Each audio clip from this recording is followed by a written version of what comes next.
Donc, bonsoir tout le monde. Bienvenue à cette première séance d'information de l'année d'Exo. Merci d'être avec nous, autant ici dans la salle à Vaudreuil qu'en ligne en webdiffusion. Mon nom est Jean-Maxime Saint-Hilaire, je suis conseiller relations médias chez Exo et c'est moi qui serai l'animateur de cette soirée. Je suis accompagné sur scène de Mme Josée Bérubé, présidente du conseil d'administration, M. Sylvain Hiel, directeur général, M. Marc Rousseau, directeur exécutif exploitation, et de Mme Marie-Hélène Cloutier, directrice exécutive mobilité, clients et partenaires. Comme à notre habitude, nous allons débuter par une séance de présentation qui sera suivie après d'une courte pause et d'une période de questions. Nous répondrons aux questions posées à l'avance via le formulaire qui était disponible en ligne et celles provenant de la salle en priorité. Pour les personnes qui nous regardent en ligne aujourd'hui, nous vous invitons à poser vos questions dans le fil de discussion tout au long de la séance. Puisque nous conclurons cette séance d'information publique à 21 h, nous pouvons déjà prévoir que nous manquerons peut-être de temps pour répondre à l'ensemble des questions, mais sachez que si c'est le cas, on a une équipe qui suit le fil en direct et qui pourra y répondre dans les prochains jours. Pour les journalistes à l'écoute ou qui sont présents ici dans la salle, cette période de questions est réservée au public. Donc, si vous avez des questions, mon collègue Éric Edstrom est au fond de la salle et peut vous aider. Lorsque nous serons rendus à la période de questions, je vous ferai part de quelques règlements et directives pour nous assurer du bon fonctionnement de cette séance. Sans plus tarder, je vais donner la parole à Mme Josée Bérubé, présidente du conseil d'administration d'Exo, pour débuter officiellement cette séance d'information. Alors, bonsoir tout le monde, à tous ceux qui se sont déplacés, les braves qui ont bravé l'hiver qui n'arrête pas de s'étirer, et tous ceux aussi qui sont en ligne ce soir, bonsoir. Alors, je suis accompagnée, parce que c'est assez rare, il y a quand même M. Pierre Cardinal qui est avec nous, qui est un des membres du conseil d'administration, et je suis sûre que tous les autres sont en ligne, parce qu'on est toujours extrêmement intéressés de voir le pouls dans les différents milieux, puis aussi de recevoir toutes vos questions et comprendre quelles sont vos préoccupations. Alors, comme disait Jean-Maxime, c'est une séance d'information publique qui est pour Exo l'occasion de vous mettre à jour sur nos grands enjeux, de parler de nos projets et puis bien sûr de répondre à vos questions. La séance de ce soir est la première de l'année 2024, une année qui s'annonce charnière pour l'avenir du transport collectif et du financement, comme on a pu le voir hier avec le budget du premier ministre. Les raisons d'investir dans le transport collectif sont nombreuses et certaines sont plus connues que d'autres. Évidemment, le transport collectif offre l'opportunité à des milliers de personnes de se déplacer au quotidien de manière accessible et surtout de manière économique. Le transport collectif permet aussi de réduire les émissions de gaz à effet de serre en réduisant la place à l'auto solo. Et c'est d'autant plus important d'investir pour cette raison que selon le bilan de la politique de mobilité durable 2022-2023, la part des déplacements en auto solo a augmenté de 69 à 74 % plutôt que de diminuer. Mais ce qu'on dit moins souvent, par contre, c'est que le transport collectif constitue un important moteur d'activité économique pour l'ensemble de la province. On réduit trop souvent les sociétés de transport en commun à une dépense. Il est temps de les voir plutôt comme un investissement rentable. Pour chaque dollar investi dans l'exploitation de ces services ou dans des projets d'immobilisation, Exo stimule l'activité économique de d'autres entreprises. On peut penser, par exemple, aux transporteurs qui assurent nos services d'autobus et de transport adaptés, qui rémunèrent leurs employés, qui, à leur tour, consomment des biens et services et paient des impôts. Ou encore à des constructeurs lors de travaux de réfection de nos installations qui stimuleront à leur tour des fournisseurs de matières premières, d'énergie, d'équipements et engageront leurs propres employés. Selon une étude réalisée par Apsis Recherche à la demande de l'Association des transports urbains du Québec en 2022, quelques 600 personnes employées par Exo permettent d'assurer 17,4 millions de déplacements en bus, en train et en transport adapté. Et sur la base de cette même année financière 2022, au niveau provincial, Les activités d'Exo sont responsables de soutenir 4 323 employés, d'une contribution au PIB de presque 650 millions, des revenus totaux de 94 millions au gouvernement du Québec et 34 millions dans les coffres du gouvernement du Canada. Exo souhaite offrir aux résidents des couronnes nord et sud de Montréal des services de transport collectif adaptés à leurs besoins, ainsi en élargissant son offre de services et en l'adaptant en fonction des caractéristiques de notre territoire et de notre population. Les citoyens seront plus enclins à faire le choix de la mobilité durable.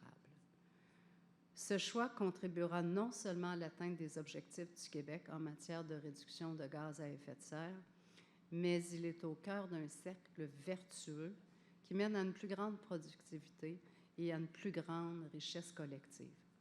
Et cette conviction fait vraiment partie de tout ce qui motive les équipes d'Exo. Alors, sur ces courtes réflexions, je vous souhaite une très belle soirée. Je vous remercie encore d'être ici et vous souhaite une bonne séance. Merci beaucoup, Mme Bérubé. On va passer la parole à M. Sylvain Hiel. Alors, bonsoir. Je me présente, Sylvain Hiel. Je suis directeur général d'Exo. En plus des gens qui m'accompagnent aujourd'hui à la table, on a la présence de Jacques Coulombe, qui est le directeur principal des trains de banlieue, de l'exploitation des trains. On a Catherine Beaulieu, qui est directrice du développement des réseaux. Et on a aussi Jim Colonel-Bertrand, qui lui est en charge de l'exploitation des réseaux d'autobus. Donc, ils vont m'assister aussi au courant de la soirée pour les questions plus spécifiques. Alors, bienvenue. Je suis vraiment impressionné par le centre ici, Multisport, qui est vraiment un bel endroit. Super, j'aimerais ça avoir ça à côté de chez nous, honnêtement. C'est vraiment un endroit impressionnant. Je suis content d'être ici aussi parce que Vaudreuil-Dorion, c'est un secteur important pour Exo. C'est un secteur qui est en grande croissance aussi au niveau de la population, de l'utilisation des services. Donc, on est ici pour rencontrer justement les citoyens et les usagers qui sont intéressés par le transport collectif ce soir. Mais on a des gens en ligne aussi de tout le réseau d'Exo. Donc, on a des gens même de la Couronne Nord, des gens de Montérégie-Est, tous les réseaux. Donc, on va mettre l'accent aujourd'hui sur des sujets qui touchent peut-être un peu plus le secteur ici, mais on va aussi parler de l'ensemble des services d'Exo. Et on aura certainement des questions aussi sur d'autres secteurs durant la soirée. J'étais content en m'en venant ici de voir tout le trafic qu'il y avait sur le pont l'île autour. Je voyais ça, j'étais vraiment heureux de voir ça parce qu'il y avait des filets interminables de trafic. J'en avais entendu parler, là je l'ai vu. J'étais content aussi de voir qu'il y avait des trains avec des stationnements pleins à côté. J'étais content aussi de voir que le prix de l'essence est très élevé ces temps-ci. C'est toutes des bonnes nouvelles pour le transport collectif. Donc, pour moi, c'est rassurant, que c'est attrayant aussi le transport collectif. Puis quand on en a besoin, en fait, c'est vraiment efficace. Notamment le train de banlieue. Ici, la ligne de train de plus que 100 ans, 100 ans, 100 ans, en tout cas 100 ans, disons. Donc, c'est une ligne qui est historique et qui a déplacé beaucoup de gens au fil des années.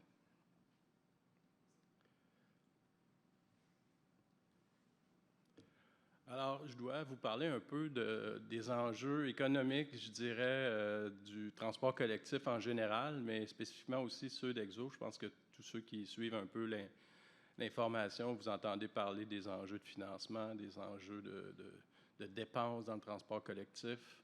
Alors, je vais prendre quelques minutes pour vous donner une petite vue sur la situation. Évidemment, dans un budget, il y a des dépenses et des revenus. Donc, les dépenses ont beaucoup augmenté dans les dernières années pour offrir le service parce que l'inflation, notamment, le prix du carburant, j'en ai parlé, ça nous affecte aussi. Les salaires ont augmenté également. Donc, les dépenses sont à la hausse pour donner les services et les revenus sont à la baisse, nettement à la baisse. Et c'est ça qui fait qu'il y a un déséquilibre important. Jamais vu, à mon sens, ça fait plus de 35 ans que je suis dans le transport collectif. On vit vraiment une situation très critique pour financer le transport collectif de l'avenir. On espère trouver des solutions avec les partenaires.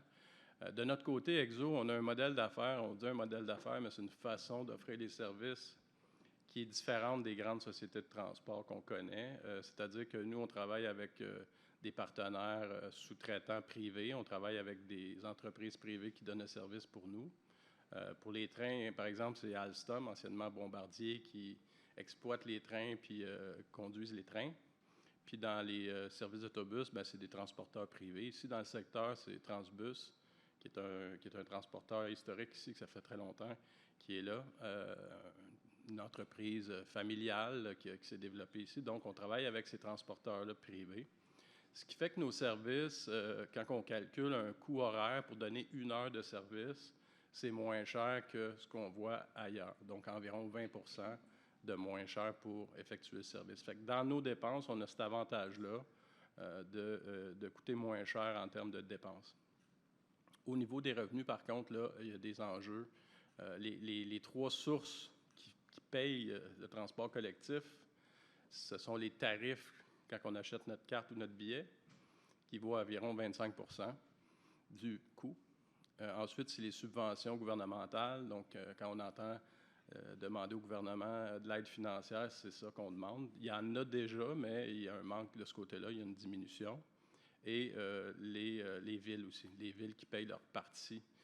C'est les 3 sources de financement, puis ces 3 sources-là sont saturées en ce moment, puis on n'arrive pas à faire un équilibre budgétaire. On l'a fait cette année en 2024 avec beaucoup de difficultés. On a réussi à maintenir les services, mais il y a tout un défi qui s'en vient devant nous en 2025. Il faut trouver des solutions. Les solutions, c'est des nouvelles sources de financement parce que couper les dépenses, on a fait beaucoup, puis on est rendu à la limite de ce qui est possible de faire sans affecter le service comme tel. On a quand même continué d'innover aussi pour trouver des solutions à ça. Je ne sais pas si vous avez entendu parler durant la pandémie, on a mis en place des services de transport à la demande dans certains quartiers moins denses. C'est des tests qu'on a faits pour améliorer la desserte, répondre mieux aux services, puis qui coûtent moins cher. Fait que ça, on a 2 secteurs qu'on a mis en place. Il y a des succès fulgurants dans ces secteurs-là en termes d'adoption de ces services-là. En fait, c'est que le véhicule, l'autobus ou le taxi passe aux heures où on en a besoin via une application mobile. Je vais vous parler un peu de l'achalandage parce que l'achalandage, pour nous, c'est ça notre revenu. C'est pour ça qu'on travaille. On travaille pour aller chercher de la clientèle, enlever des gens qui sont dans leur auto sur le pont, les emmener dans le transport collectif pour réduire les GES ultimement, puis améliorer la mobilité là, des gens qui veulent se déplacer. Donc, on est rendu là, aujourd'hui là, au niveau des autobus, globalement, à 91 de l'achalandage qu'on avait avant la pandémie. Parce qu'il y a des gens qui ont quitté là, pendant la pandémie parce qu'ils travaillent à distance et ces choses-là. Maintenant, on a atteint 91 en février pour les autobus. Donc, on revient à un niveau presque équivalent à ce qu'on avait avant la pandémie. Puis, ça a augmenté de 10 juste depuis l'année passée. Au niveau du train, on a augmenté de 27 par rapport à l'année passée, l'achalandage. Puis la ligne ici, Vaudreuil, est à 70 de ce qu'elle était avant la pandémie. Puis au niveau du transport adapté, parce qu'on est responsable aussi du transport adapté sur tout le territoire, on est à 117 de l'achalandage de 2019. Fait que ça, il y a beaucoup de demandes et c'est revenu au-delà de 2019. Donc, les services sont populaires, les services sont utilisés et sont en remontée. Donc, on comprend que le transport collectif est au cœur des besoins et des préoccupations des citoyens. Et on le voit que ce soit à travers le financement, mais également à travers l'utilisation au quotidien. Donc, les gens, ce qu'ils veulent, c'est des services fiables, fréquents et attrayants. C'est ce à quoi on souhaite parvenir pour attirer plus de clients.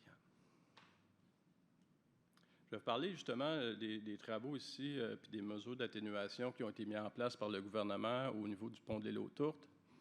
Dans le fond, vous avez probablement vécu puis êtes bien au courant là, de toutes les péripéties du pont ici.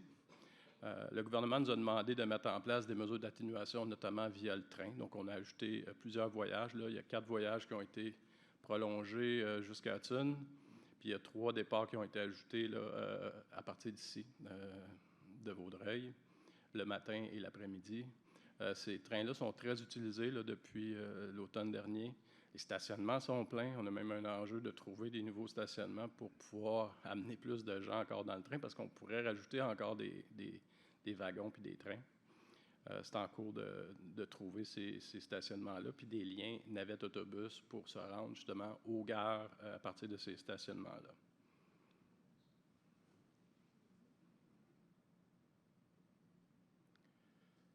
Voilà. On le voit là d'ailleurs, l'achalandage du train ici, c'est parmi les plus grandes hausses qu'on a eues là, dans les derniers mois.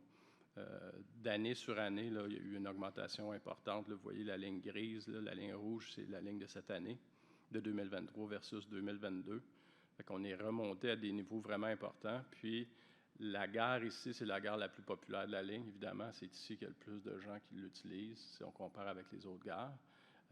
Donc, c'est un pôle vraiment important ici à Vaudreuil, là, la gare ici à côté.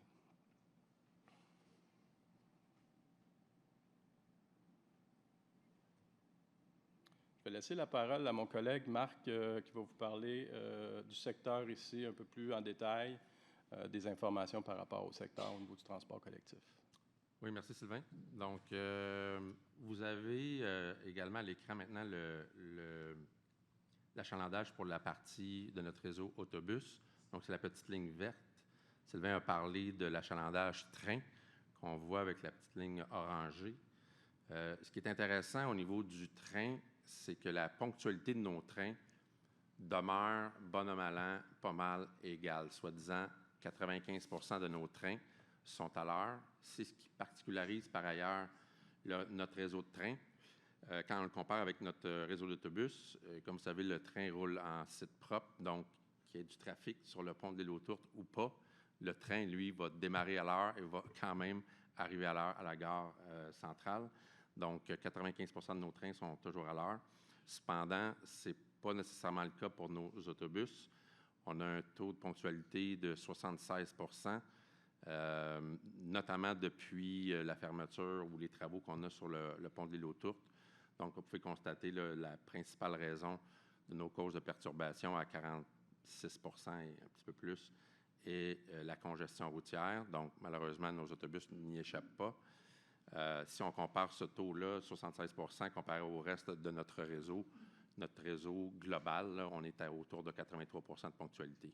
Donc, ça vous donne une idée là, de comment est-ce qu'on peut être affecté par des travaux comme le pont de l'île aux Tourtes. Maintenant, au ce qui est du transport adapté, achalandage également qui a augmenté par rapport à 2019.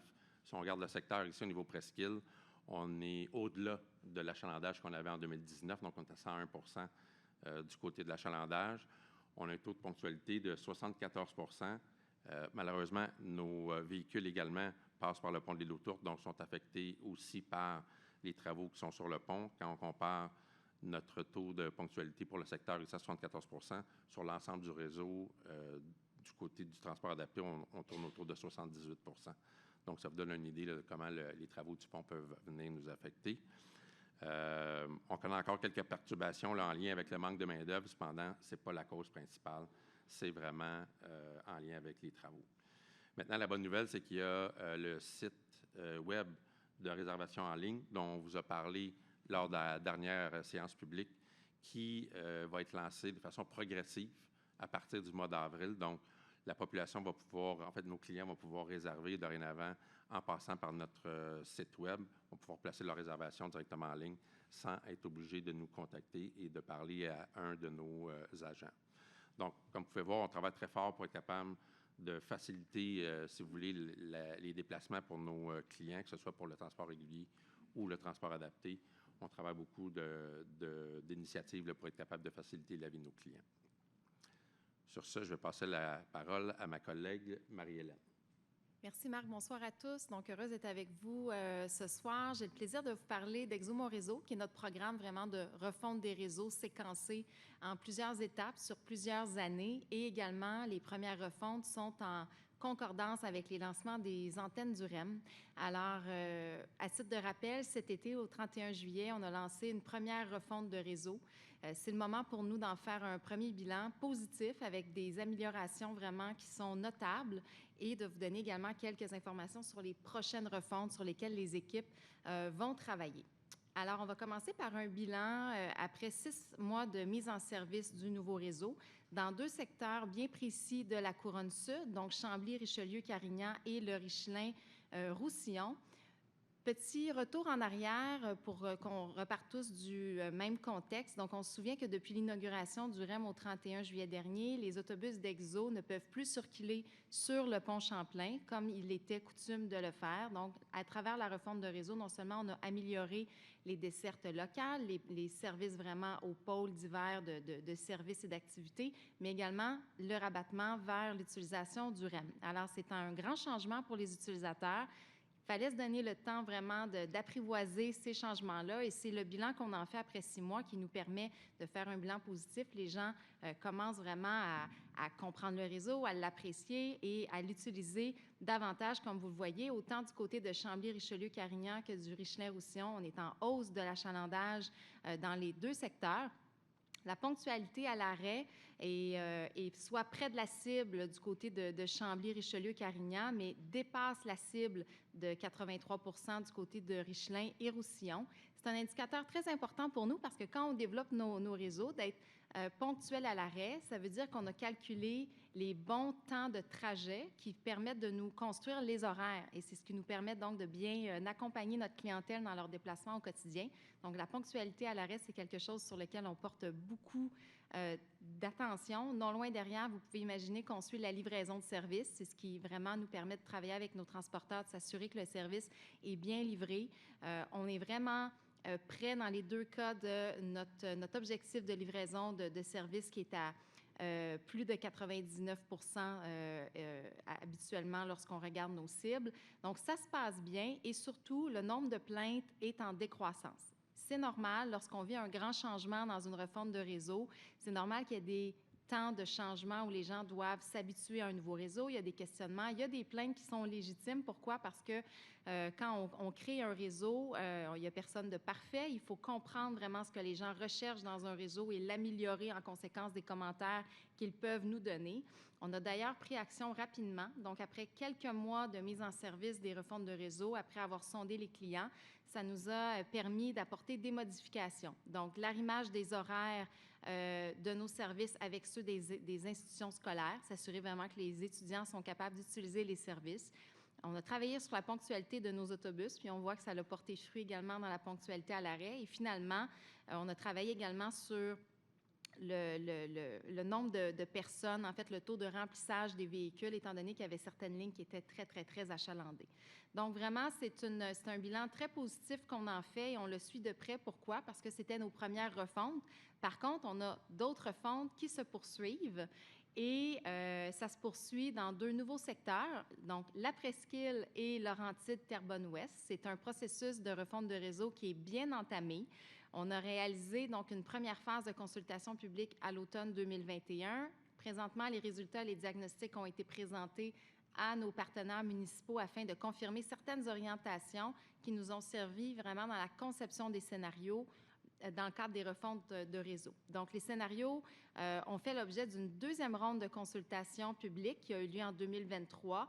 Et je tiens vraiment à remercier la participation des résidents. La participation a été excellente et on a besoin vraiment de la participation des gens pour faire des refontes de réseau qui sont cohérentes, qui répondent le plus possible aux besoins des citoyens. Donc, plusieurs centaines de répondants ont participé autant en personne qu'en virtuel.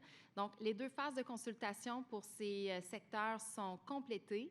Et les équipes travaillent donc à intégrer les dernières pistes de bonification. Et notre prochaine étape, qui sera l'étape ultime, sera de présenter ces réseaux-là finaux à nos partenaires municipaux. Ces rencontres-là devraient avoir lieu dans les prochains mois pour vraiment avoir cette validation-là finale et surtout entamer la phase qu'on appelle d'opérationnalisation. On doit préparer le réseau, préparer les nouveaux arrêts, les nouveaux panneaux, les nouvelles numérotations de lignes et c'est un travail qui prend environ une 12aine de mois à être en action. ou du moins plusieurs mois pour s'assurer d'être prêt au prochain lancement de nos refontes de réseau. En un coup d'œil, j'aime toujours rappeler pourquoi est-ce qu'on fait des refontes de réseau. Qu'est-ce qu'on cherche à faire dans nos secteurs? Premièrement, connecter nos couronnes, les villes entre elles, s'assurer que ça soit possible de transiter d'une ville à une autre facilement, arrimer avec les besoins locaux. Il y a des nouveaux pôles de services, des institutions scolaires qui doivent être desservies, des secteurs industriels, donc on en tient compte. Définitivement, on s'intègre aux grands projets de transport collectif, ici le REM, pour vraiment faciliter l'accès au REM et s'assurer que les gens soient capables de l'utiliser à une bonne fréquence. Ça nous amène à donc avoir un réseau le plus fréquent et le plus direct possible, qui est le plus possible va également couvrir un territoire, mais surtout qui est flexible et innovant. Donc, dans certains endroits, il est logique d'insérer des opérations plus innovantes comme le transport à la demande. Mon patron en a parlé un peu plus tôt aujourd'hui. On a un bon succès avec le transport à la demande. Et lorsque c'est logique de l'intégrer, parce qu'il faut mettre le bon mode au bon moment, c'est le type d'innovation qu'on va intégrer également dans nos refontes de réseau. Ça m'amène également ce soir à vous parler d'un début de processus dans 2 autres secteurs, parce que, bon, on chemine, même si on est près d'une prochaine phase de mise en opération de notre refonte numéro 2. Tout de suite, en parallèle, on planifie la 3e phase de refonte de réseau qui bat son plein. C'est des travaux qui durent vraiment pratiquement sur 2 ans. Donc, on va entamer un nouveau processus prochainement dans le secteur l'Assomption, Terrebonne-Mascouche, ainsi que Haut-Saint-Laurent et Sud-Ouest. Donc, comme chaque processus de refonte, le public aura la possibilité de venir s'exprimer sur des scénarios qui sont envisagés. Il y a des rondes de consultation qui auront lieu, qui seront annoncées tout près.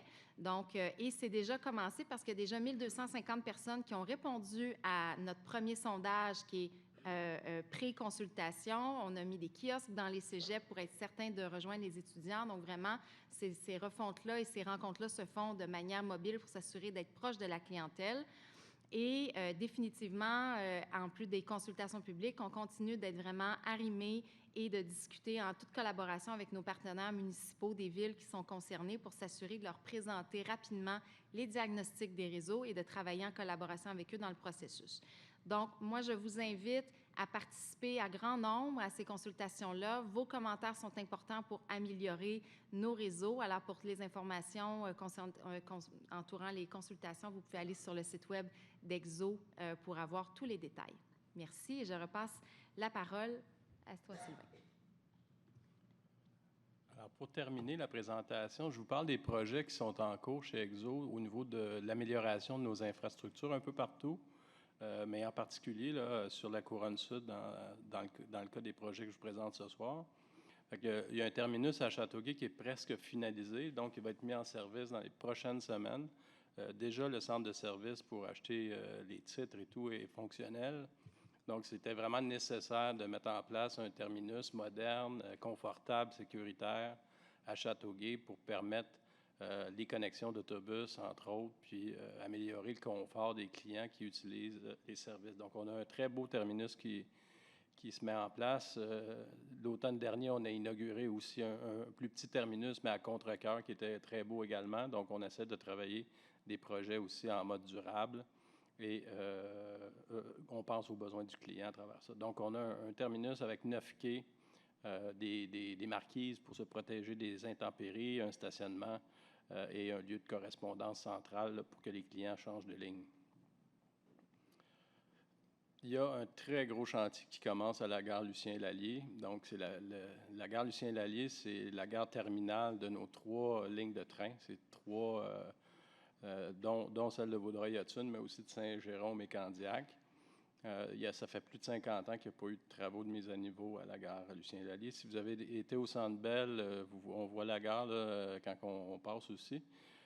C'est vraiment, vous avez des photos là, à gauche là, de l'état de la gare actuellement. Donc, on a investi plusieurs millions de dollars là, avec l'aide du gouvernement, justement qui a été annoncé hier dans le budget, pour mettre cette gare-là à niveau. Donc, c'est une gare qui est très achalandée et justement, comme je le mentionnais, il n'y a pas eu de rénovation depuis les Olympiques en 1976, pour ceux qui étaient là. Donc, on n'a pas le choix de procéder à une réfection importante. Donc, on a mis en place un système pour essayer de minimiser les impacts pour notre clientèle avec des alternatives. Fait que, globalement, le projet va durer 1 an de travaux. Par contre, la gare va être fermée pendant 6 mois pour la ligne ici, Vaudreuil-Hudson, puis celle de Candiac, la gare de Lucien-Lallier. Donc, les gens vont devoir descendre à la gare Vendôme, la station juste avant, prendre le métro pour se diriger vers leur lieu de destination finale. Fait qu'on sait que ce n'est pas l'idéal, mais il y a un petit écart de temps qui n'est pas si important que ça quand tout va bien. Mais c'est un mal nécessaire là, pour les 6 mois, c'est-à-dire que jusqu'à l'automne de cette année, là, les travaux vont avoir lieu. Puis là, ben, il va y avoir des travaux qui vont avoir été faits qui vont permettre le retour de la ligne Vaudreuil-Hudson à Lucien-Lallier à l'automne et celle de Candiac. Pour celle de Saint-Jérôme, bien, les gens vont débarquer soit à la station de métro Parc, à la gare Parc sur la ligne bleue ou à la gare de la Concorde sur la ligne orange pour poursuivre leur trajet là, vers leur destination finale. Fait qu'on a choisi un scénario qui minimisait les impacts, mais évidemment, il y en a des impacts. C'est absolument impossible de le faire sans impact. On comprend que travailler sur des voies ferroviaires, ça nécessite des mesures exceptionnelles, donc c'est ce qu'on va faire. Il y a des mesures tarifaires aussi qui vont être mises en place pour que les titres trains soient utilisables dans le métro là, au même prix. Donc, il n'y aura pas d'impact à court terme. Là, donc, dès le début, c'est au mois d'avril, je crois que ça va commencer. Jusqu'à cet été, l'adoption des nouveaux tarifs, le titre train va être valide là, dans le métro comme si vous aviez le même titre qu'avant. Ça vaut la peine peut-être de montrer la petite vidéo ici. C'est celle-là, oui. Donc, vous allez voir une vidéo en 3D de qu'est-ce que ça va ressembler à la fin, parce qu'aujourd'hui, il n'y a rien là, dans le fond, mais il va y avoir des marquises comme ça pour protéger des intempéries, de la chaleur, de la neige, du froid. Il va y avoir des mesures pour également l'accessibilité aux personnes à mobilité réduite, de la rénovation des voies comme telles et des quais pour les rendre plus sécuritaires et leur donner une durée de vie dans le temps. Également, on ajoute 2 sorties de secours là, sur la rue de la Montagne pour améliorer la sécurité. Toute la signalétique, l'affichage va être aussi revu et rendu moderne et facile à suivre.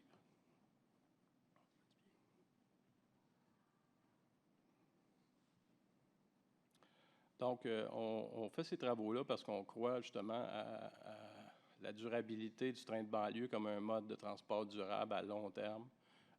Et qui fait 100 ans qu'il existe la ligne ici. On veut qu'elle dure un autre 100 ans, donc on doit investir pour ce faire. C'est là qu'on est rendu avec ces travaux-là.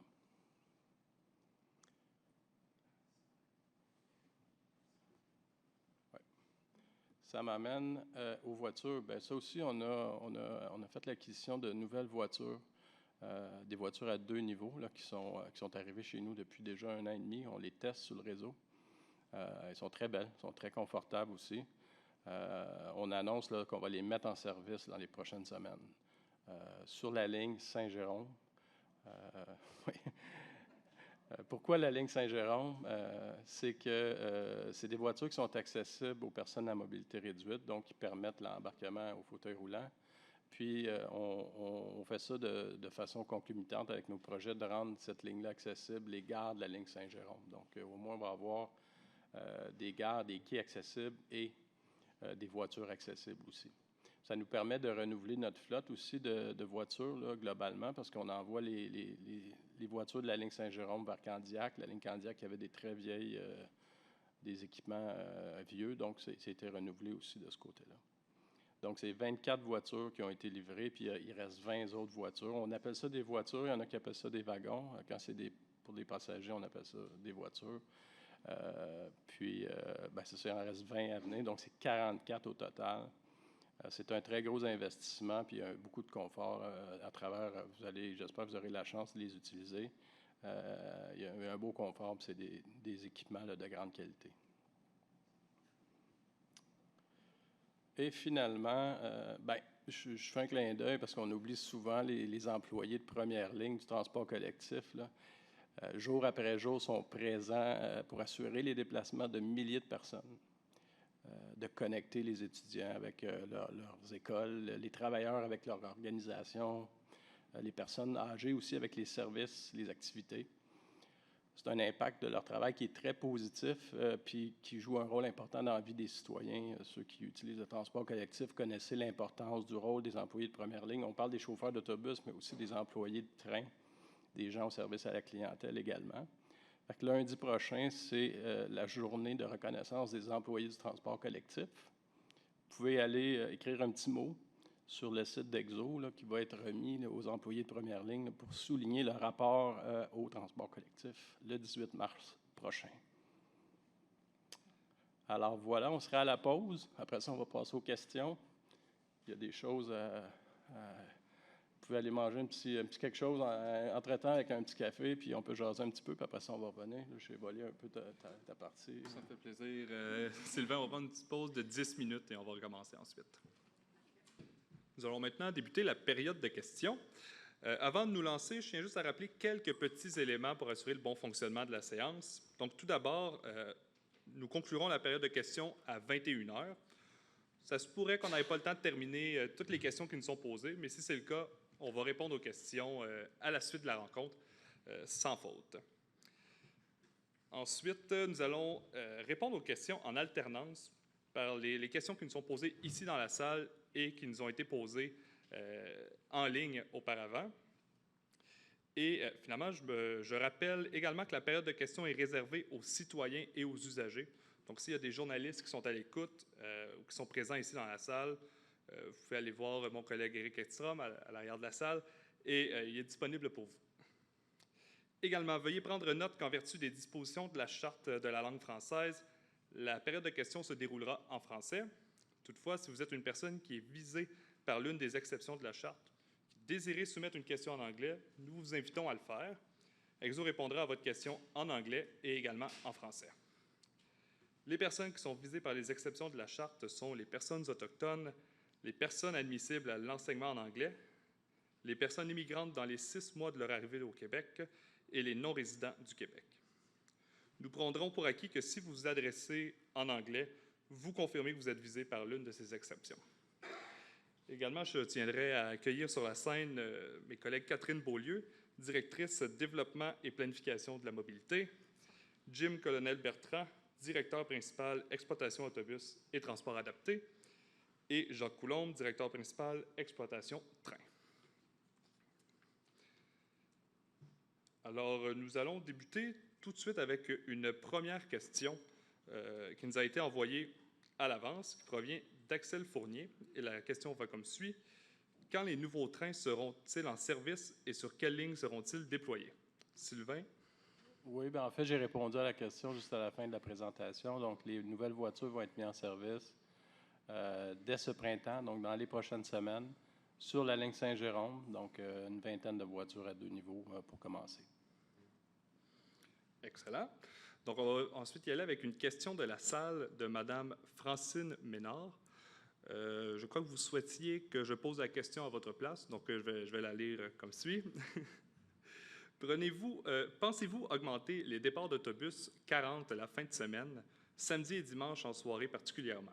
Ma petite fille m'a aussi demandé de poser cette question avec la même préoccupation. Donc, Catherine? Parfait. Et merci, Mme Bénard, pour votre question et à votre petite fille également. En fait, à court terme, il n'y a pas d'ajout de départ prévu sur l'Express A40. On explique un petit peu le contexte financier qui est difficile, donc c'est difficile pour nous de faire des ajouts. Par contre, avec la refonte de réseau, donc avec l'arrivée du REM, qui s'en vient dans le secteur là, à Sainte-Anne-de-Bellevue, donc tout près du secteur. On va remplacer l'Express A40 qui fait le lien au métro Côte-Vertu par un lien vers le REM. Et à ce moment-là, encore une fois, si le financement le permet, mais ce qu'on a prévu, c'est d'augmenter le nombre de départs et d'étendre les plages en semaine et la fin de semaine également. Et la refonte est prévue, là, on attend les nouvelles de la date d'ouverture du REM, mais ça sera synchronisé avec ça, donc sous peu. Merci Catherine. La prochaine question qui nous provient du formulaire en ligne provient d'Ernest Junior Roger. Sa question va comme suit. Bonjour, je prends régulièrement la ligne Exo 15 Mascouche tous les matins, celui de 7h33 AM. Je remarque que ce départ est toujours saturé. Je me demandais, est-ce que ce serait possible d'ajouter une voiture supplémentaire? Marc, pourrais-tu y répondre? Oui, bien sûr. Donc, bien entendu, notre achalandage sur toutes nos lignes de train augmente. La ligne de Mascouche également. Cependant, la ligne de Mascouche demeure bien en deçà de nos niveaux pré-pandémiques. Au moment où on se parle, les départs de train sur la ligne de Mascouche comportent 3 rames, en fait 3 voitures sur chaque rame, ce qui totalise une capacité maximale de 411 places assises et 55 debout. Donc, selon le code postal que vous nous avez donné, M. Roger, on présume que vous résidez près de la gare de Saint-Michel. Donc, on feriez probablement référence au train 1204. On a fait une petite analyse sur le train 1204. Donc, le train 1204 transporte actuellement environ 350 passagers à partir de la gare Saint-Michel. Ce nombre descend à 100 passagers à la gare tout de suite après. Donc, entre la gare Saint-Michel et la gare Sauvé, il y a à peu près 250 personnes là, qui descendent. Donc, ça respecte notre norme de confort qui dit que les passagers debout doivent pas plus être debout plus que 20 minutes. Là. Donc, selon nous, il y a encore de la place, soit debout ou assise. C'est peut-être juste une façon dont les gens se répartissent à travers les 3 voitures, mais c'est clair pour nous qu'on vérifie. Et mon ami Jacques, ici, c'est sa préoccupation première. Là, à tous les jours, on regarde le nombre de voitures, la capacité à l'intérieur des voitures, et on a la capacité de rajouter des voitures si on en a besoin. Donc, si jamais ça arrive, c'est clair qu'on va rajouter des voitures. Merci Marc. On a une question qui provient de la salle de M. René Giroir. Si vous pouviez lever la main, ma collègue va venir vers vous. À vous la parole. Oui, bonjour. Ça serait pour savoir, présentement, Exo La Presqu'île offre la gratuité des circuits d'autobus. J'aimerais savoir si elle va être maintenue jusqu'à nouvel ordre ou sinon si vous avez une échéance. Merci, M. Giroir. Madame Catherine, en fait, pourrais-tu répondre, s'il vous plaît? Oui. Bonsoir, M. Giroir. En fait, les gratuités sont vraiment négociées avec l'ARTM, donc l'Autorité régionale de transport métropolitain, qui est l'organisme qui chapeaute les sociétés de transport du Grand Montréal et qui est responsable du financement. Donc, on prend bonne note de votre demande, mais il n'y a pas de date de fin actuellement prévue. Puis tout ça est négocié vraiment entre les villes et l'autorité directement. Mais on prend note de votre intérêt pour cette poursuite-là. Donc, merci pour votre question. Est-ce que je peux poser une sous-question? Oui, allez-y, sans problème. Merci. Moi, j'aimerais savoir aussi également si vous êtes au courant de qu'est-ce qui se passe sur le boulevard Harwood, en fait, circulation, évidemment, parce que le circuit d'autobus numéro 15 est constamment en retard et je ne blâme pas aucunement les chauffeurs, là. C'est à cause de la circulation. Mais pensez-vous faire des ajustements d'horaire en conséquence? Merci. Pour la ponctualité, c'est vraiment un indicateur qu'on suit également là, presque quotidiennement.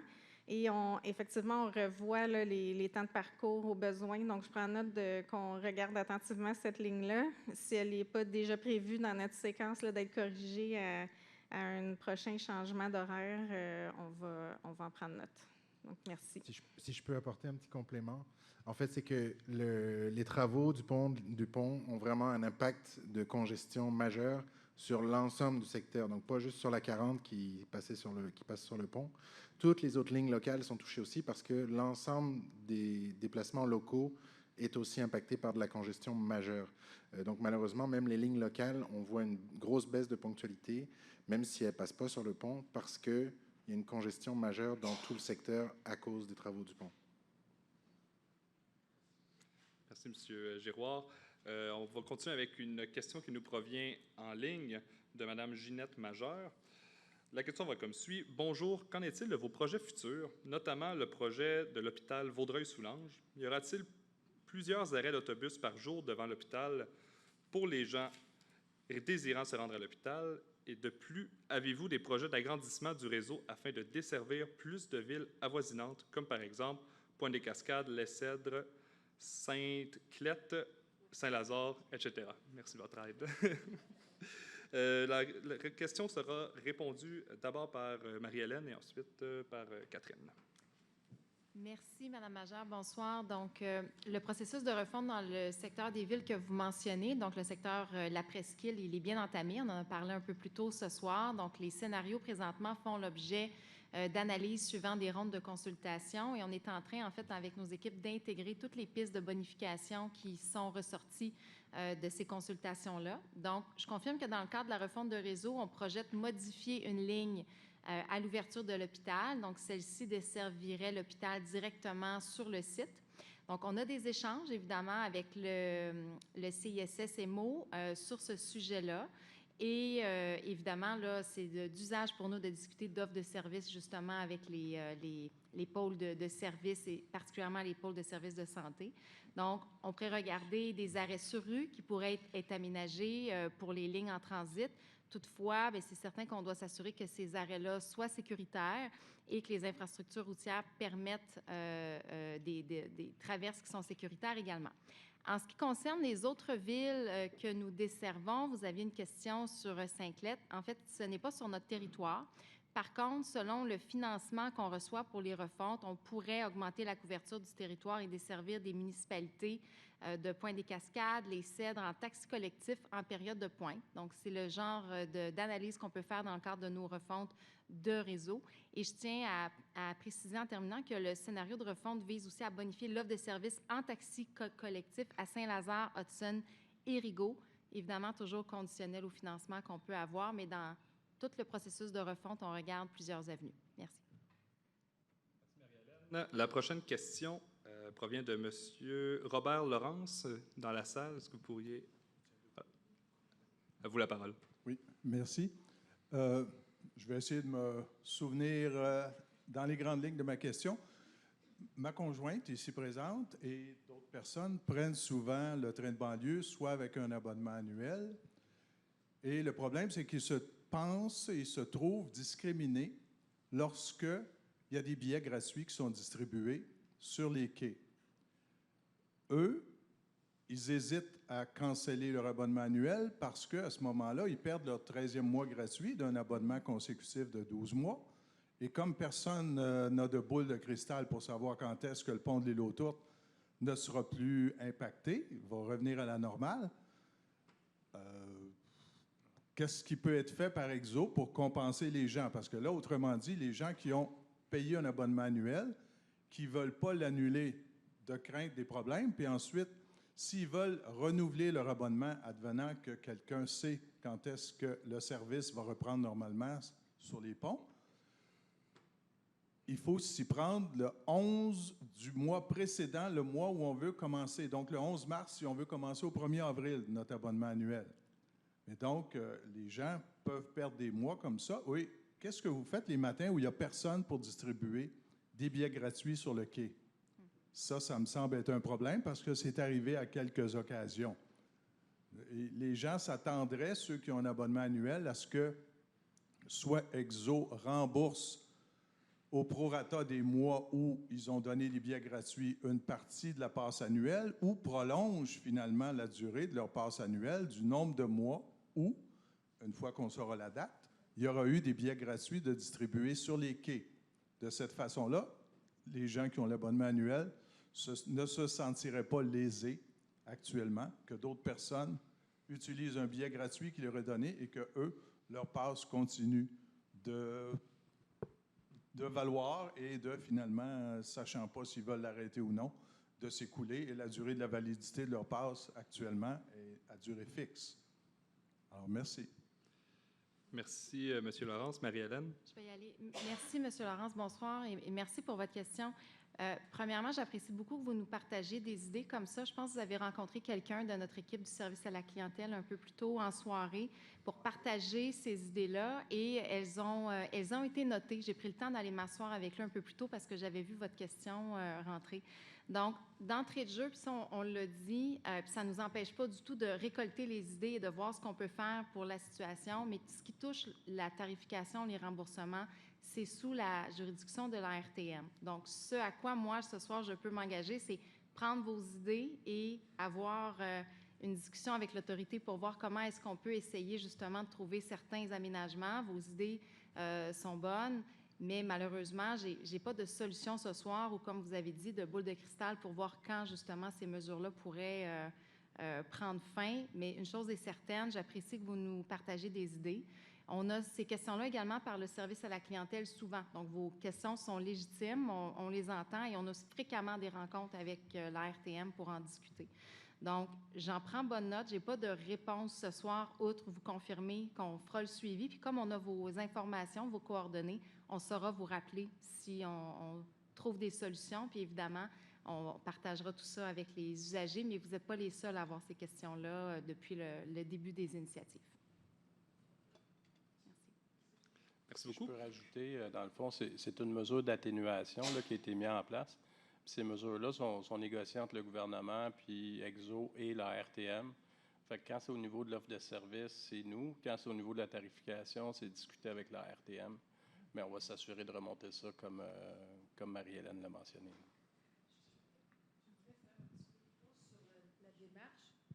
Parce que j'ai eu l'occasion, moi, d'entrer en communication avec une dame à EXO. Et je lui faisais part que j'étais pour être ici à la réunion ce soir. Et la dame m'a dit, bien, je vais accepter, j'ai parlé à mon boss, et on accepte de te remettre le montant du mois de mars et d'annuler le mois d'avril. Mais elle me dit, il va falloir que vous me donniez une réponse le 14 mars et que vous allez arrêter votre abonnement. Fait que je lui ai écrit cet après-midi, bien, pardon, l'échéancier est inadéquat. Je n'aurai pas de réponse ce soir. Et si j'annule ma carte, bien, je me pose la question pourquoi je ne l'ai pas annulée au mois de janvier. Je suis toujours dans le même processus parce que dans le même cheminement, étant donné qu'on entend que ça va peut-être reprendre au mois de mai ou peut-être au mois d'août. Donc, je suis toujours dans le même dilemme. Et je me pose la question, pourquoi on me dit oui pour mars et avril et on ne peut pas, j'ai appelé pour qu'on me dise ma feuille de route du mois de décembre jusqu'au mois de février, qu'est-ce qui s'est passé? On m'a dit, on ne peut pas, on n'a pas regard sur cela. On me l'a confirmé, j'ai le numéro de matricule de la dame qui me le dit et le nom de la dame. OK. On va prendre toutes les informations pour j'ai la lettre, vous pourriez partir avec du contenu. Parfait? Merci, madame. Merci. On va continuer avec une question reçue en ligne au préalable. En fait, ce sera 2 questions qu'on va traiter ensemble puisqu'elles ont la même essence, le même message. Ce sont 2 questions en anglais. Elles sont répondues en français et en anglais. La première provient de Cohen Mackenzie et elle va comme suit. Can EXO lines be upped in frequency similar to the GO train, keeping the same morning and afternoon frequency but adding a train in both directions every hour for off-peak times? Et la prochaine question provient de Hitesh Banabai et elle va comme suit. Why can't there be more frequent service on the Vaudreuil line in the high population density area from Lachine, Montreal West, NDG, Vendôme to Lucien-Lallier? Frequent like the RAM, and we already have the infrastructure. In fact, bringing the frequent service to Dorval could have avoided building a RAM line to the airport. The only thing between the airport terminal and the Dorval train station is a parking lot. This must have been thought of before. Can you explain why this option would not have worked? Je crois que Marc va répondre à cette question. Oui, je vais débuter en français. Donc, GO-Train, c'est l'équivalent d'EXO, mais dans la région de Toronto. Donc, la différence entre GO-Train et EXO, dans notre cas, on circule principalement sur des voies qui appartiennent au CN ou au CP. Donc, 80% des voies ferrées sur lesquelles on circule appartiennent au CN ou au CP. Dans le cas de la ligne Vaudreuil, on circule sur la ligne du CP, ce qui veut dire qu'à chaque fois qu'on voudrait... Alors, si on voudrait ajouter, par exemple, un départ, il faut négocier avec l'entreprise ferroviaire. Donc, dans ce cas-ci, le CP, à chaque fois qu'on tente de négocier, bien, c'est sûr que le CP va nous demander potentiellement des infrastructures supplémentaires, des voies supplémentaires, des voies de contournement supplémentaires, donc des infrastructures supplémentaires qui, dans le contexte du financement du transport collectif actuellement, est très difficile à justifier. Donc, GO Train n'est pas dans la même situation. GO Train circule sur ses propres voies ferrées, donc moins d'enjeux à pouvoir modifier leur horaire de train et ajouter des départs. C'est la même chose pour le REM. Comme vous savez, le REM va circuler sur ses propres voies. Donc, pas de difficulté à négocier avec personne. C'est leur propre voie ferrée. Ils peuvent ajouter, modifier les départs ou les horaires de train. Donc, pour le moment, notre vision pour développer la ligne Vaudreuil-Hudson se concentre surtout sur une optimisation de la ligne en améliorant la complémentarité des services d'autobus et de train, donc la complémentarité entre les deux. Alors, je vais me lancer pour la version en anglais. Donc, adding departures on our train lines is always complex as we run on tracks belonging to CN or CP key seat depending on the line. So any increase on the number of departure has to be negotiated. In the case of the Vaudreuil-Hudson line with CN-KC, which may require additional infrastructure like additional tracks, for example. Operating costs would increase, which is difficult to justify in the current context of public transit funding. So GO Train is not in the same situation, as I mentioned in French, or as most of its train runs on its own track, so much easier for them to add or modify any frequency on their own track. Same thing for the REM. So as you know, REM will run on its own track, so it's going to be easier for them to regulate the traffic or adjust any time or any departure. So for the moment, our vision for developing the Vaudreuil-Hudson line is really to focus on optimizing the line by improving the complementarity of bus and train, of our own bus and train services. Voilà. Merci Marc. On va prendre maintenant une question qui provient de la salle de M. Jean-Guy Plouffe. Je crois que vous voulez que je la lise pour vous, donc je vais me lancer. Est-ce possible d'avoir plus de départs en direction de Vaudreuil en soirée le week-end? Nous aimerions pouvoir revenir après un spectacle ou une partie de hockey à Montréal. Donc, Jacques? C'est un peu comme mon collègue Marc nous souligne. On roule sur les voies du CP dans ce cas-là. Du CN et du CP, c'est les mêmes enjeux. Le CP est là pour rouler des trains de marchandises. On est un client parmi tant d'autres, donc on n'a pas priorité. Donc, à chaque fois qu'on veut ajouter des départs, on doit absolument négocier avec eux. Dans le cas d'une partie de hockey, par exemple, on a un départ à 22h30 qui peut fitter pour la majorité des horaires s'il n'y a pas de prolongation en particulier. Mais c'est vraiment une question de négociation. Puis, le but premier de ces compagnies-là, c'est de rouler des trains de marchandises. Donc, on négocie comme on peut. Merci. L'autobus, effectivement, qui peut être... On va vous emmener le micro, ça vous convient, juste pour que les personnes en webdiffusion puissent entendre. Oui, bonsoir, Madame Noël. Je prends le transport en commun depuis 43 ans. Donc, les changements, j'en ai vu beaucoup. Ma question s'adresse à vous, M. Coulombe. Ça fait 2 fois, M. Rousseau aussi l'a mentionné. Avec le train, qui pourrait être plus efficace, puis on l'entend, on le sait, le CP nous met des bâtons dans les roues. Je suis certaine que vous négociez fort, fort, fort. Alors, ce que je comprends, c'est que pour faire bouger les choses, puis que pour que ça soit la priorité, le transport en commun, bien là, on sera au niveau ministériel, si je comprends bien. Là. Alors, en tant que citoyenne, moi, qu'est-ce que je peux faire? À part de faire mes commentaires, d'écrire, de participer à des sondages. Le train est un enjeu très important. Moi, je vois ici qu'on a un gros problème. Le CP, c'est lui qui a le dernier mot. Bien, désolé, mais ça devrait être aujourd'hui les résidents, surtout dans un contexte comme on a avec le pont. La grâce, le ministre, pourquoi il n'intervient pas plus que ça? J'imagine que vous avez fait des interventions, là, bien souvent. Là. Tout à fait. Puis, dans le fond, vous vous adressez à M. Coulombe, mais je vous réponds. Oui, c'est ça. Je parle des fois avec les gens politiques. Oui, j'imagine. Bien, c'est au niveau fédéral que les voies ferrées sont gérées. Puis, le gouvernement, à l'époque, a vendu, dans le fond, les emprises ferroviaires il y a très, très longtemps au train de marchandises. Donc, revenir en arrière, c'est très, très difficile. Et je ne crois pas qu'au niveau provincial, il y ait beaucoup de capacité de changer les choses. Je pense qu'il faut négocier, construire des nouvelles voies aussi, ajouter des voies dans les mêmes emprises pourraient être des solutions. Mais encore une fois, il faut faire affaire avec le CP là, pour construire des nouvelles voies. Oui, mais souvent, ils sont d'accord pour qu'on passe si on construit des voies. Donc là, c'est des coûts, par contre. Là. Oui, on parle d'un projet Oui, en c'est 20 ça. ans, effectivement. Est-ce qu'on a, je suis sûre que vous avez vu cette alternative-là. Moi, quand je prends le train, je trouve qu'on fait beaucoup d'arrêts. Oui. Est-ce qu'il y a possibilité d'avoir un express? Si je me permets, madame, juste pour laisser la chance aux Oui, autres, oui. on pourra revenir à vous par la suite, mais peut-être une dernière réponse. Ben, je pense que c'était-tu la même question qu'on avait, ça, sur l'Express? Une question similaire, oui. Exactement. Pour les trains express, on a un autre usager qui nous pose exactement la même question. Pour le moment, on se concentre surtout sur l'optimisation de la ligne Vaudreuil-Hudson, donc une meilleure interrelation entre les bus et les trains.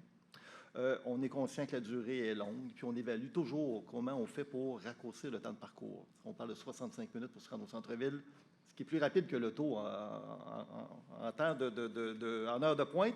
Ça, c'est mon opinion. Par contre, il faut prendre en compte l'espacement entre les trains. Aujourd'hui, on a des trains aux 15-20 minutes. L'espacement entre les trains, si on a un train qui va plus vite que l'autre, il va coller celui en avant de lui, puis ça ne marche plus. On a besoin de prendre en compte les options de connexion. Si les clients embarquent à Vaudreuil puis ne sont pas capables de débarquer en chemin, on perd des options de connexion.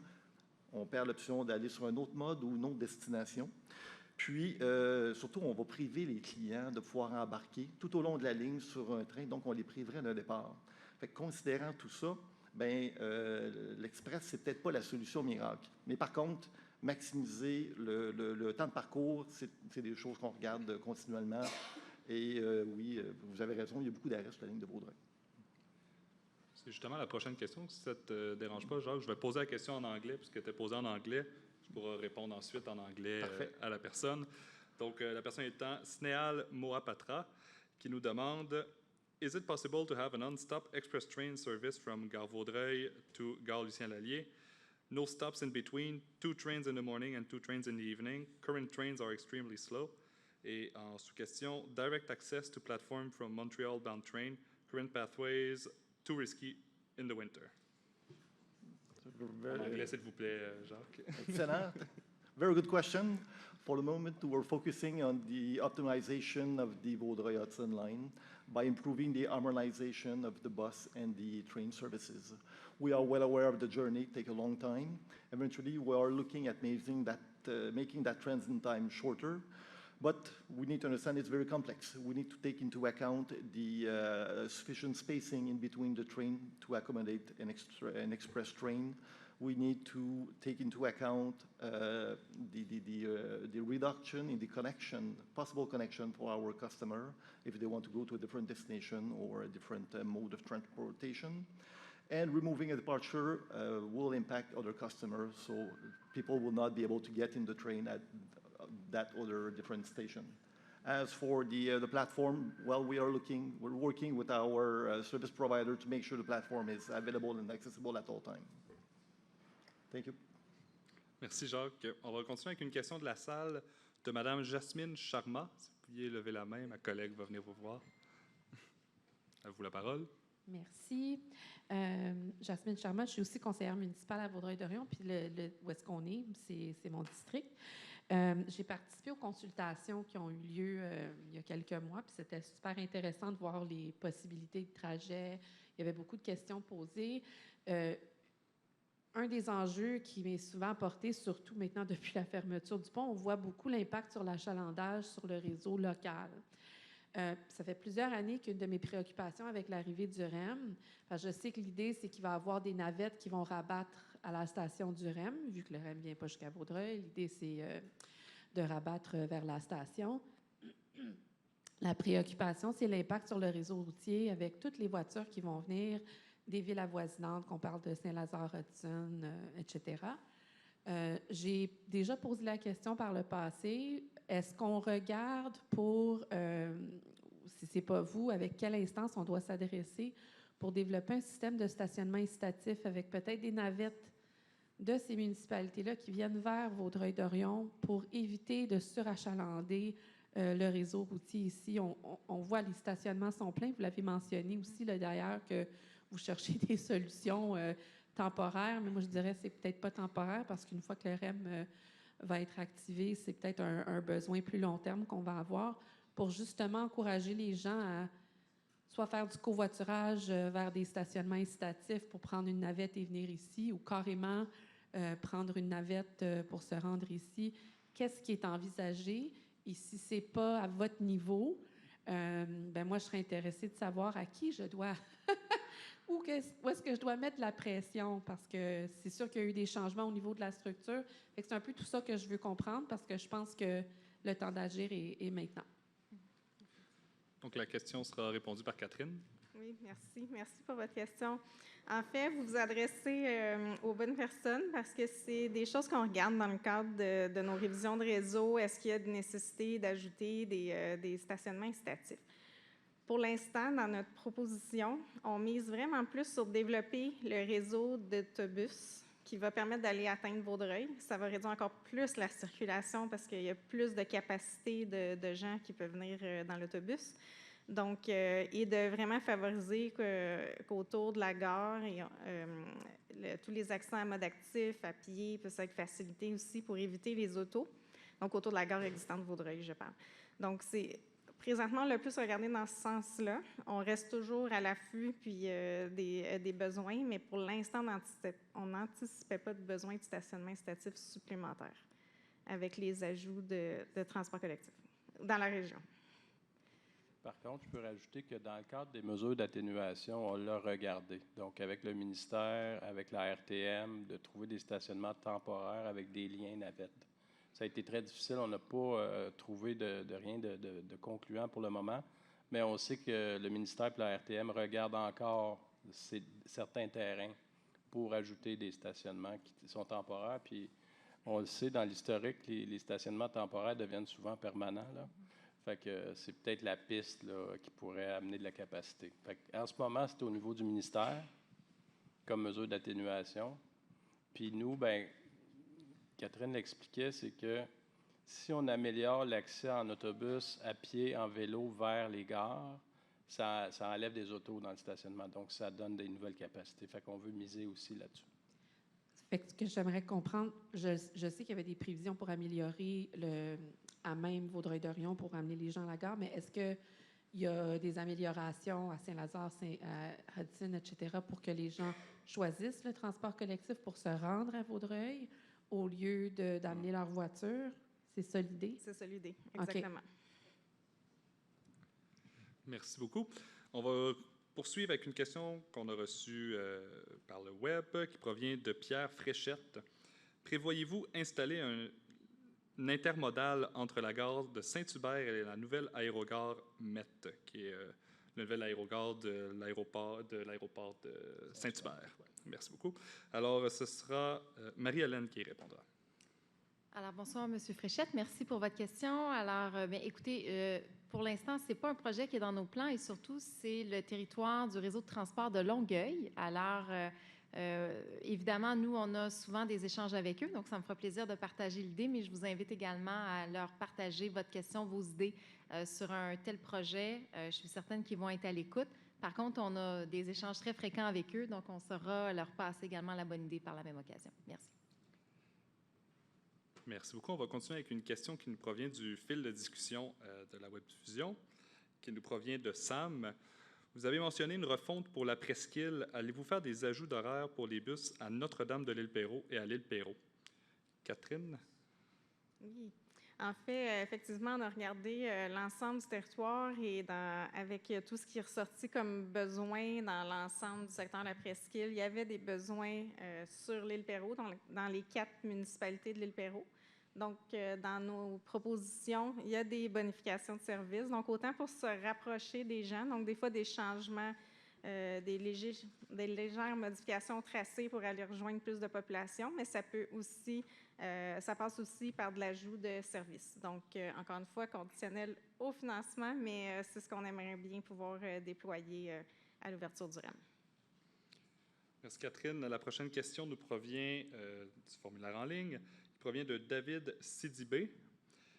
La question va comme suit. À l'attention de Mme Josée Bérubé, qui est avec nous ce soir, ma question est la suivante. Nous souhaiterions qu'Exo mette un circuit pour la ville de Lessèdre.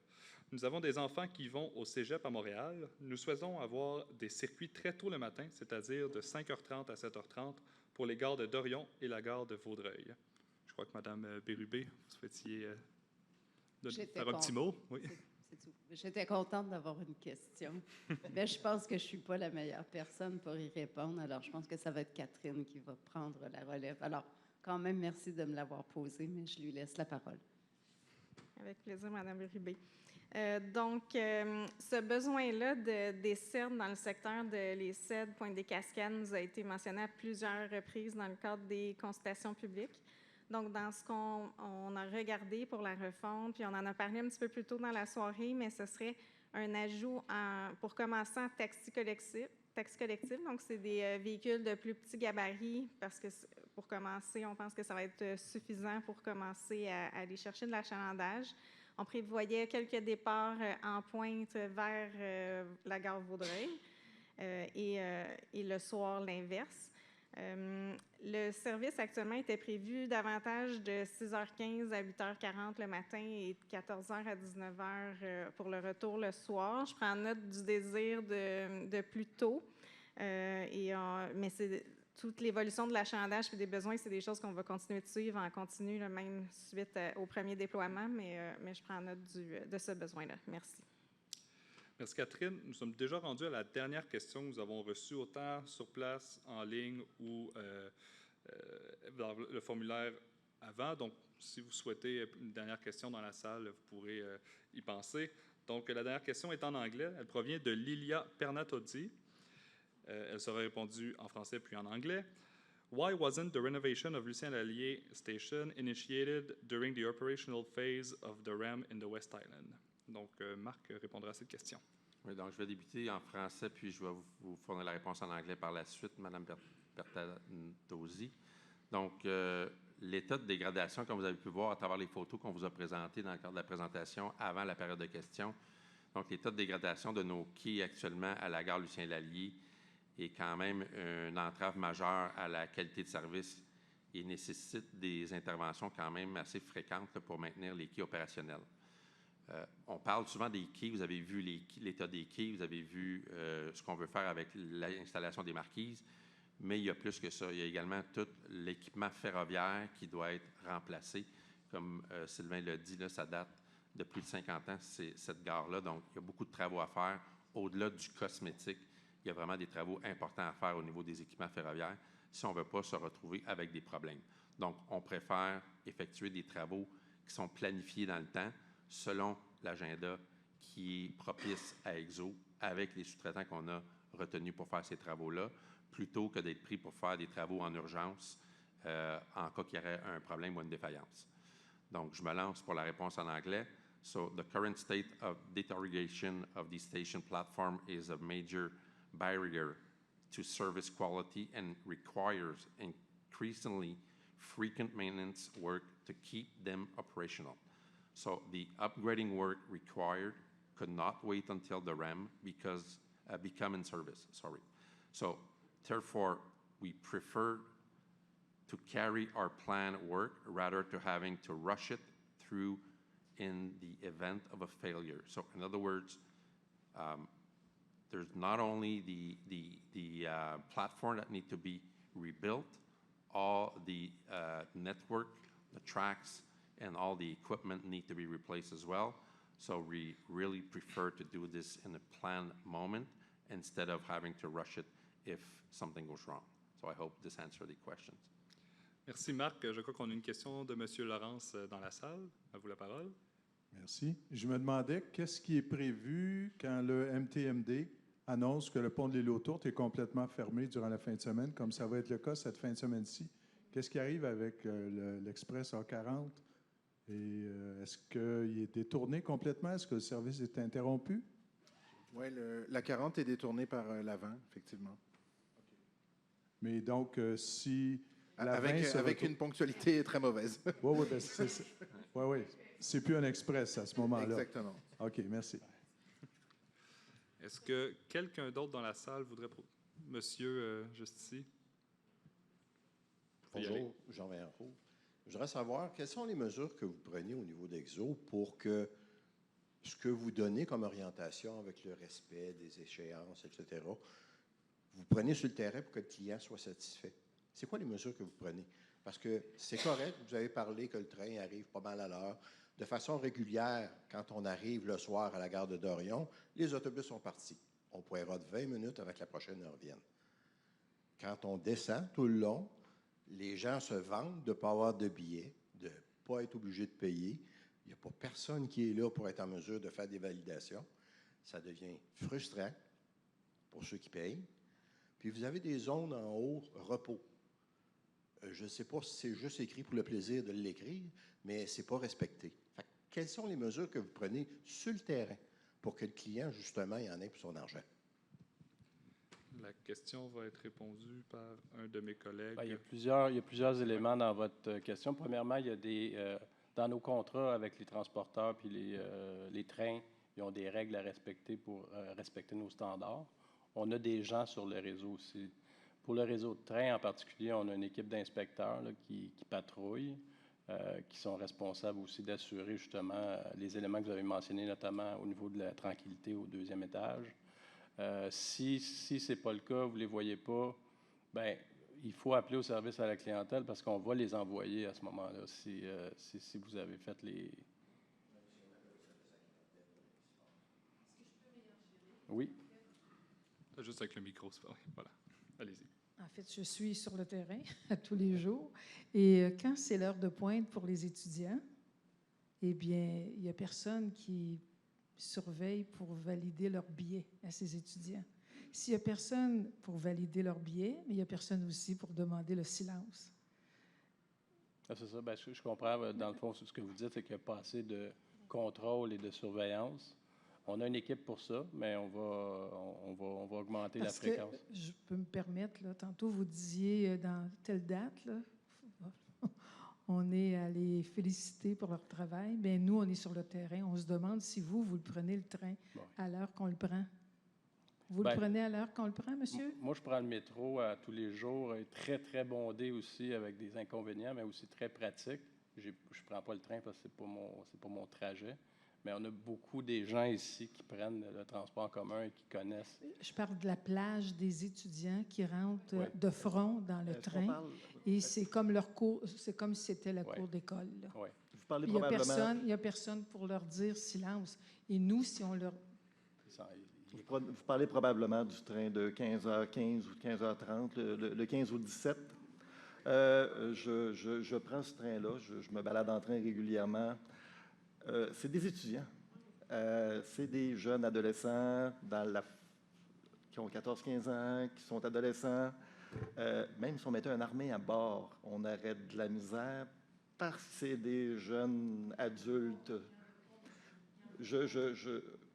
On peut toujours en rajouter, mais je peux vous assurer que oui, on est à bord des trains. J'ai des commentaires moi-même des gens qui travaillent à bord, des chefs de train, des mécaniciens de locomotive, qui me rapportent la même information. On adresse le problème. De par leur nature, le problème revient rapidement. On essaie de les limiter dans les bouts des voitures et non pas sur l'étage supérieur. Ça ne fonctionne pas parfaitement, mais je vous entends très bien. On peut améliorer ça. Moi, je suis un ancien chauffeur d'autobus. J'ai commencé ma carrière il y a 40 ans. Je conduisais des autobus, puis je vidais les écoles l'après-midi. Puis là, ils ont été toute la journée dans une classe où il faut qu'ils se tiennent droit, puis tout ça. Puis là, on les met toutes là dans... Mais oui, ça prend un certain contrôle. Bon. Puis ça doit, de temps en temps, ça doit être perturbé dans les corridors. Oui.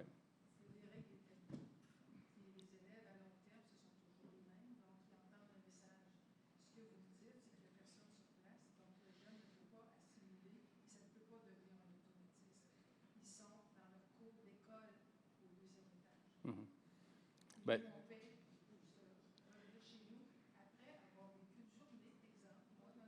oui. Bien, je comprends très bien. J'ai commencé dans ce sens-là, c'est que oui, on peut améliorer et augmenter l'encadrement. Puis on va le regarder là, pour le voyage en particulier.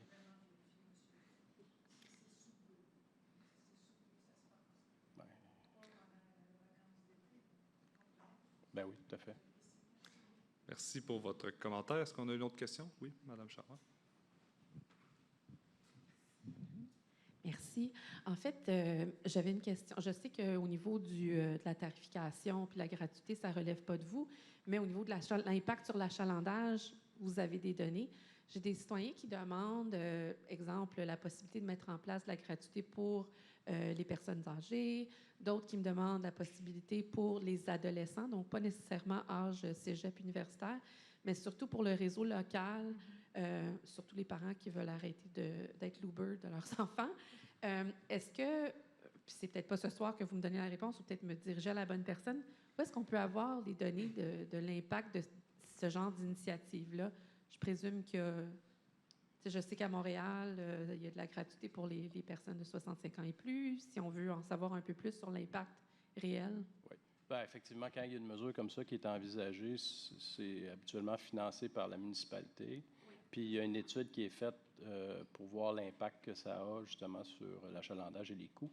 C'est via la RTM. Okay. La RTM, vraiment, c'est eux qui vont regarder ça puis négocier avec la ville en fonction des données. Nous, on a les données, on va les fournir, on participe aux discussions, mais c'est eux qui négocient l'entente puis la mise en place de ce genre de mesures-là. Donc, si on veut savoir comment ça s'est réalisé puis l'impact réel comme à Montréal. Oui, la RTM. Ils peuvent nous donner ces informations. Exactement, oui. Okay, merci. Merci pour la question. On va prendre une toute dernière question. Ce sera la dernière de la soirée. Juste à temps. Allez-y. J'aurais une question. Dans votre étude que vous faites pour le REM, quand ça va réouvrir, est-ce que vous tenez compte seulement et uniquement de la gare de Vaudreuil pour faire le transfert vers Sainte-Anne, ou vous prenez aussi en compte d'Orion? Pour répondre à votre question, on tient en compte d'Orion. Donc, vers le REM, il y aurait des services de Vaudreuil, donc par la 40, mais aussi par l'autoroute 20, qui ferait le lien jusqu'à Sainte-Anne-de-Bellevue. Donc là, on va conclure pour vrai cette séance de questions. Merci beaucoup pour votre participation, autant ici dans la salle qu'en ligne. Pour les personnes qui sont dans la salle, mes collègues demeurent disponibles si vous voulez discuter avec eux également. Et il y a un sondage au fond à la sortie qu'on vous invite à remplir. Ça va nous permettre de nous améliorer dans les prochaines séances. Merci beaucoup pour votre présence. Merci Bonne soirée. Beaucoup. Bye-bye. Merci.